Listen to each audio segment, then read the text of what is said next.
Hi, my name is Leah Jones-Crank, and I'm an assistant professor in the School of Environment, Resources, and Sustainability at the University of Waterloo in Ontario, Canada.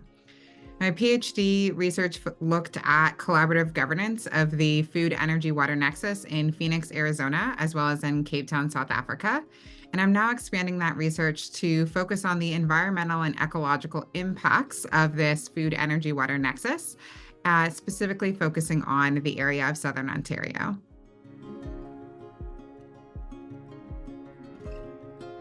For me, what I'm most proud of is getting the job that I have now, actually.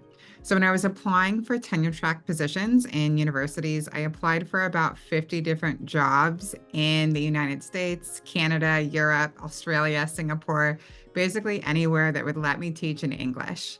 And so I was thinking that as I looked at these different jobs, that 50 different jobs that I was applying for, across 3 different years and across 3 different cycles, I ended up getting about 9 first round interviews, 4 second round interviews, and 2 job offers, which led me to where I am today. And I love being a professor. I love teaching. I love research. I love being with students all the time. And I feel like the department that I'm in fits me really well and is really supportive. And so this definitely feels like a success for me.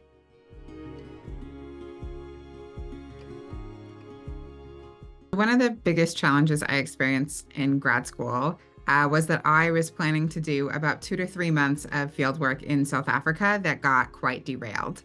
So I defended my defense in December of 2019, and I got funding to do the research and then was in the process of scheduling the planning of travel and scheduling meetings with people and building connections. And then, of course, we all know what happened in March of 2020. The pandemic hit. And so it put me in a position where I had to decide what I was going to do about my dissertation, what I was going to do about my research. And I had a couple of options before me. I could delay until summer 2021 or even further and hope that I could do my fieldwork in the future, or I could pivot. I could restructure 50% of my dissertation and do something completely different from what I had planned.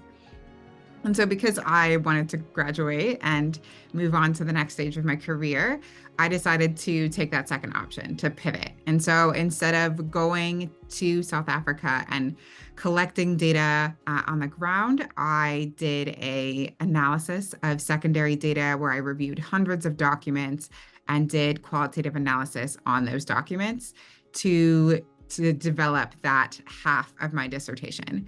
And so I was able to pivot, which is a success in hindsight. But at the time, it was very stressful. I had to basically repropose half of my dissertation to my committee and get them to sign off on it, since it was significantly different from what I had originally proposed, and then had to create and then execute a plan for how to do this half of my dissertation. And so along the way, I felt like I really experienced those 5 stages of grief, where at first I was definitely in denial, thinking, oh, this will just be 2 weeks or 6 weeks of a pandemic, and then life will be back to normal. And then when that didn't happen, it kind of turned into anger and just being upset about the situation. But ultimately, that led to a level of acceptance, of just realizing that there were 2 different pathways before me and I couldn't change what was happening. And so I had to make a decision about which one to go with. And so it was hard in the moment because it completely changed what I thought my graduate experience would look like. Because getting international fieldwork in the Global South was something that was really important to me. And it wasn't something that I got to do in my graduate program. But I was able to pivot. I was able to graduate. I was able to get a job and hopefully, I think, be successful in where I am now. And so it provided a new pathway for me that I wouldn't have been able to enter into if I had done my original plan.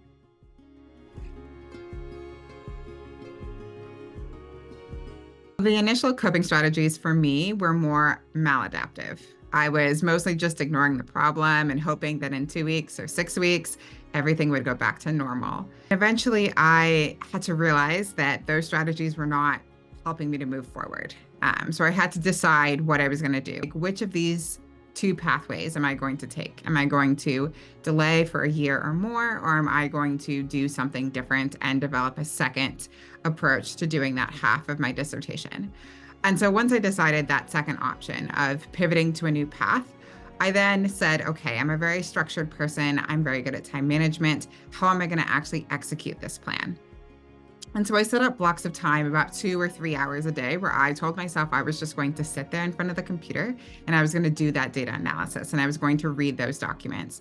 And even though that wasn't what I initially planned to do and it wasn't what I thought my summer of 2020 was going to look like, that's what I ended up doing. And it helped me to power through and get all of that data analysis done so that I could graduate on my initial timeline.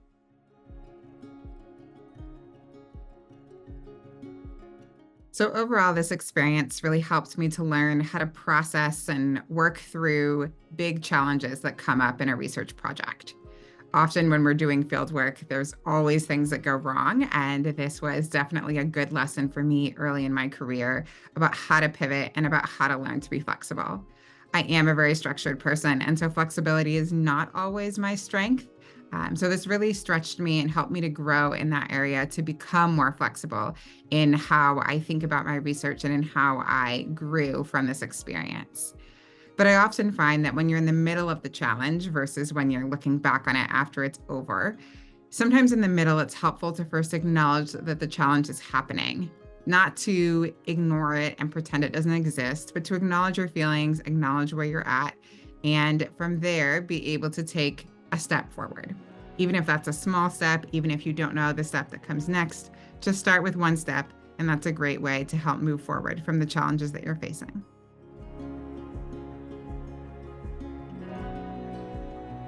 So one of the metaphors that I got during my PhD dissertation that I often pass on to grad students is that a PhD is a marathon, not a sprint.